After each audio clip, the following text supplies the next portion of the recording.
Hello student and friends, मेरा नाम अजय। आज हम एक ऐसे सब्जेक्ट की शुरुआत करने जा रहे हैं जिसका आईटीआई के मैक्सिमम स्टूडेंटों का इंतजार रहता है। उस सब्जेक्ट का नाम है इलेक्ट्रीशियन थ्योरी। ये जो थ्योरी होगा वो आईटीआई सेकेंड ईयर वाले बच्चों के लिए है। तो हम किस हिसाब से पढ़ेंगे, किस तरीके से पढ़ेंगे, एग्जैक्ट सिलेबस के अकॉर्डिंग पढ़ेंगे। तो आपको पता होगा कि जो हमारा सिलेबस है वो एनएसक्यूएफ लेवल 5 है। तो मैं शॉर्ट में सिलेबस लिखूंगा और हम उसे डिटेल में पढ़ेंगे। हम कुछ इस तरीके से पढ़ाई करेंगे कि जितने भी आईटीआई के एग्जाम होते हैं, मतलब कॉम्पिटिटिव एग्जाम, जैसे रेलवे हो गया, आपका एमपीईवी हो गया, लाइनमैन असिस्टेंट हो गया, तो उनमें आपके लिए 100% हेल्पफुल हो। कुछ हम इस तरीके से पढ़ेंगे।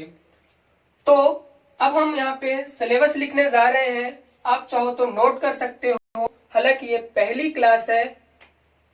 तो जो हम पहला टॉपिक पढ़ेंगे जो हमारे सिलेबस में दिया है तो वो होगा मशीन का पार्ट है।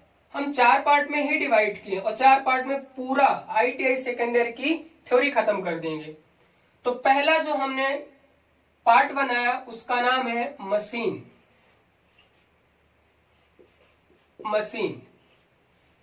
दूसरा जो हमने पार्ट बनाया उसका नाम है पावर इलेक्ट्रॉनिक।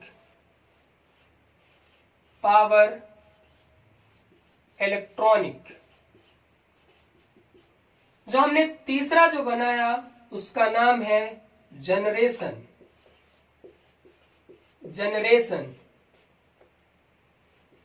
और जो हम चौथा पार्ट बनाए हैं जिसका नाम है ट्रांसमिशन।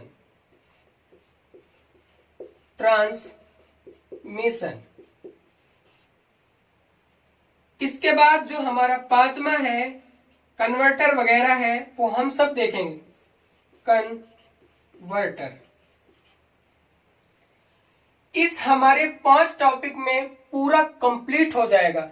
अब सर कैसे कंप्लीट होगा? बहुत सारी मोटर्स वगैरह हैं तो वो सब मशीन का पार्ट होता है। तो आज हम थोड़ा आपको बता दें कि मशीन होती क्या है और मशीन कितने तरीके के है। तो यहाँ पे डाल लो हेडिंग जैसे मशीन एक बहुत बड़ा पार्ट होता है इलेक्ट्रीशियन के लिए। तो देखते हैं ये कितने टाइप्स की होती है। 2 टाइप्स की मशीन। कितने टाइप्स की होती है? 2 टाइप्स की। एक होती है डीसी मशीन, एक होती है हमारी एसी मशीन। तो ध्यान से देखना, आपको एकदम क्लियर हो जाएगा। आज ये समझ में आ जाएगा कि हमको पढ़ना किस टाइप से और कितना इजी भी हो जाएगा हमारे लिए। तो पहला है हमारे पास डीसी मशीन, शॉर्ट में लिखा हूं। इधर हमारा है एसी मशीन।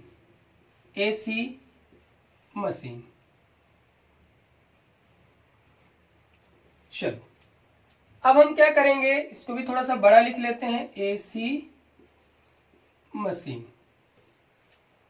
अब हमको ये पता है कि जो डीसी मशीन है वो 2 टाइप्स की होती है। हमें 2 टाइप्स के ही पढ़ना है। एक हमें पढ़ना पड़ेगा जनरेटर। क्या पढ़ना पड़ेगा? जनरेटर। और दूसरा हमें पढ़ना पड़ेगा मोटर। बस ध्यान से देखते जाना। आपको जैसे ही पूरा मैं डिस्क्राइब कर दूंगा तो आपको समझ में आ जाएगा सर बस इतना ही है। चलो अब हम एसी पे चलते हैं। तो एसी पे चलने के लिए आपको बता दूं कि एसी में क्या क्या है, कौन कौन सी मोटर एसी के अंतर्गत आती है, वो सारी चीजें जान लो। तो जो सबसे पहला आता है वो होता है ट्रांसफार्मर। क्या होता है? ट्रांसफार्मर। ये पहला है। दूसरा जो होता है हमारे पास 3 फेज इंडक्शन मोटर। तीसरा है सिंगल फेज इंडक्शन मोटर। हालांकि जब हम इसे अलग अलग पढ़ाएंगे तो आपको हिंदी में भी बताएंगे, वैसे भी ज्यादातर मैं हिंदी का ही यूज करूंगा। थर्ड, जो हमारे पास फोर्थ हम जो पढ़ेंगे वो होगा सिंक्रोनस सिंक्रोनस सिंक्रोनस मोटर।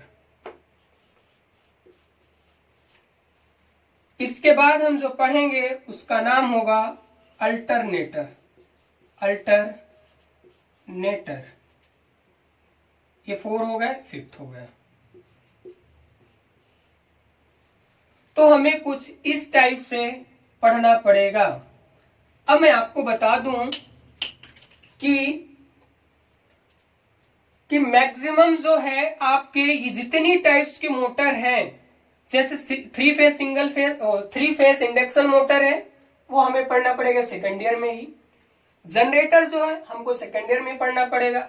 मैं आपको बता दूं बुक में अलग अलग दे सकता है, वैसे भी बुक के हिसाब से मत पढ़ना, आप सिलेबस के हिसाब से पढ़ना। बुक में कभी सेकंड ईयर में दे देता है, कहीं वही चीज फर्स्ट ईयर में दे देता है, तो आपको इस तरीके से नहीं पढ़ना है। तो हम आपको बता दें, जनरेटर और मोटर किसमें हमको पढ़ना पड़ेगा, सेकंड ईयर में पढ़ना पड़ेगा।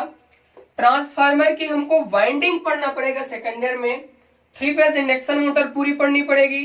सिंगल फेज इंडक्शन मोटर हमको पूरा पढ़ना पड़ेगा। वैसे भी सिंगल फेज इंडक्शन मोटर बहुत टाइप्स की होती है, जैसे capacitor induction motor, shaded pole induction motor, universal motor, repulsion motor, बहुत टाइप्स की मोटर है। इसके बाद अल्टरनेटर हमको पढ़ना पड़ेगा एसी में ही। तो ये हमारा क्या हुआ, मशीन का पार्ट हुआ। सोचो इस मशीन में बीटेक वालों में या पॉलिटेक्निक वालों में एक सब्जेक्ट लगता है। एक कौन सा लग जाएगा, एक डीसी मशीन का पूरा सब्जेक्ट लगेगा, एक एसी मशीन का पूरा सब्जेक्ट लगता है, लेकिन आपको चैप्टर में पढ़ना पड़ेगा आईटीआई में। अब हम आपको बता दें कि पावर इलेक्ट्रॉनिक में क्या पढ़ोगे यहाँ पे। हालांकि आप बेसिक इलेक्ट्रॉनिक्स भी इसी के अंतर्गत पढ़ लोगे थोड़ी बहुत। तो पावर इलेक्ट्रॉनिक में आपको पढ़ना पड़ेगा यूजेटी हो गया, एससीआर हो गया, मॉसफेट हो गया, ये सब पावर इलेक्ट्रॉनिक में पढ़ना पड़ेगा। अब मोस्ट इंपॉर्टेंट है जो जनरेशन और ट्रांसमिशन है। हालांकि आईटीआई के ज्यादातर जो आधा वाला पार्ट है वो जनरेशन पे टिका हुआ है और आधा वाला पार्ट जो है मशीन पे टिका हुआ है, और जो थोड़ा बहुत जो है वो पावर इलेक्ट्रॉनिक हो गया, कन्वर्टर हो गया। या आप ऐसा कह सकते हैं कि जो हमारी सेकेंड ईयर की है तो 40% मशीन पे टिकी हुई है और 40% हमारा जनरेशन पे टिका हुआ है। बाकी जो 20% हमारे पास बचा वो छोटे मोटे जो टॉपिक है वो। अब हम देखते हैं जनरेशन और ट्रांसमिशन में क्या क्या है। तो सबसे पहले देखना, हम थोड़ा सा ड्राइंग बना देते हैं, आपको समझा देते हैं कि हमको इसमें क्या क्या पढ़ना पड़ेगा। तो एक मैं आपको सिंबल बना देता हूं, ये मान के चलो जनरेशन का है, यहाँ पे हम जी बना लेते हैं।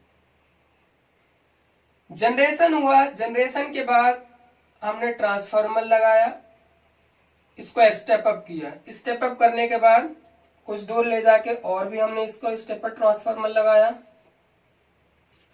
इसके बाद हमने और ले गए, इसके बाद यहां से हमने क्या करा था, डिस्ट्रीब्यूट कर दिया। ये ट्रांसफार्मर लगा के यहां भी हमने डिस्ट्रीब्यूट कर दिया। ये इस टाइप से बस आप देखते जाना। हम जब इस चैप्टर में पहुंचेंगे तो डिटेल में पढ़ाएंगे, बस आप ये समझ लो इनमें है क्या, हमको पढ़ना क्या क्या पड़ेगा। तो आपको बता दूं, जो हमारा जनरेशन होता है तो इंडिया में आपको पता होगा 11 केवी, 11 केवी का ही जनरेशन किया जाता है, या अल्टरनेटर जो यूज किया जाता है वो 11 केवीए, 11 केवीए का जनरेशन होता है। या आप ऐसा कह सकते हो कि इस जनरेशन में हमको पढ़ना क्या क्या होगा, तो वो भी मैं आपको यहाँ पे लिखे दे रहा हूं। जैसे हमको पढ़ना पड़ेगा hydro power plant, hydro power plant, hydro power plant. इसके बाद thermal power plant, thermal power plant. इसके बाद और भी है आपके यहाँ न्यूक्लियर पावर प्लांट, बहुत सारे पावर प्लांट है, वो हम यहाँ पे देखेंगे। न्यूक्लियर पावर प्लांट शॉर्ट में लिखा। अब मोस्ट इंपॉर्टेंट ये है, ये तो हम क्या पढ़ लेंगे, जनरेशन में पढ़ लेंगे, लेकिन आपको बता दूं कि जो यहां से यहां तक होता है ये किसके अंतर्गत आता है, ट्रांसमिशन के अंतर्गत आता है। तो यहां लिखे देता हूं ट्रांसमिशन, ट्रांसमिशन सिस्टम। ये वाला पूरा पार्ट जो होता है डिस्ट्रीब्यूशन सिस्टम, डिस्ट्रीब्यूशन सिस्टम। बस आपको ये समझ में आ गया होगा, हालांकि थोड़ा सा ये समझ में नहीं आ रहा है तो मैं इसे रफ किए देता हूं।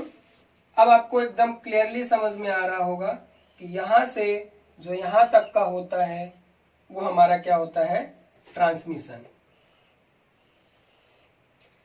जो यहां से होता है वो हमारे लिए क्या हो जाता है, डिस्ट्रीब्यूशन।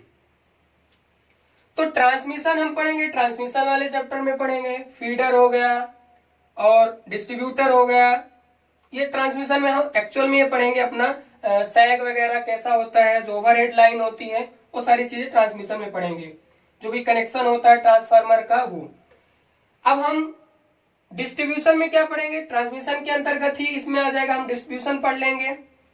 तो डिस्ट्रीब्यूशन पढ़ना पड़ेगा, इसके बाद जनरेशन पढ़ना पड़ेगा। तो हमने आपको जनरेशन में बता ही दिया था, चाहो तो आप शॉर्ट में इधर लिख ही लो, जगह नहीं है इस वजह से। तो हमारा जनरेशन किस टाइप से होता है, तो सबसे पहले जैसे hydro power plant, hydro power plant short में लिखते जा रहा हूं, thermal power plant, nuclear power plant. इसके बाद जो हमने देखेंगे wind power plant, diesel power plant. तो कुछ इस टाइप से हम पढ़ेंगे। क्या पढ़ेंगे, जनरेशन के अंतर्गत कि हम विद्युत को बनाने के लिए कौन कौन से पावर प्लांट है वो हम इसमें देखेंगे। तो उम्मीद करता हूं कि ये वीडियो आपको समझ में आई होगी। आपको ये इंट्रोडक्शन वाली क्लास थी। आपको आज ये बताया गया कि जो हम ITI सेकेंड ईयर की जो क्लास लेंगे, किस टाइप से क्लास लेंगे। याद रखना, अगर हमने जनरेटर चैप्टर पढ़ाया है तो जनरेटर में कुछ इस टाइप से पढ़ाएंगे कि जितने भी कॉम्पिटिटिव एग्जाम हैं उनमें आपको 100% हेल्पफुल होगा। कहने का मतलब ये हुआ कि अगर हमारा जनरेटर चैप्टर खत्म हुआ उसके बाद हमें MCQ क्वेश्चन कराए जाएंगे, मतलब मल्टीपल चॉइस क्वेश्चन कराए जाएंगे, जिससे आपको ITI में तो 100% हेल्पफुल होगा ही होगा, लेकिन आने वाले जो एग्जाम है ITI से रिलेटेड उसमें भी आपके लिए हेल्पफुल होगा। तो अगर ये वीडियो आपको पसंद आई है तो लाइक कर दो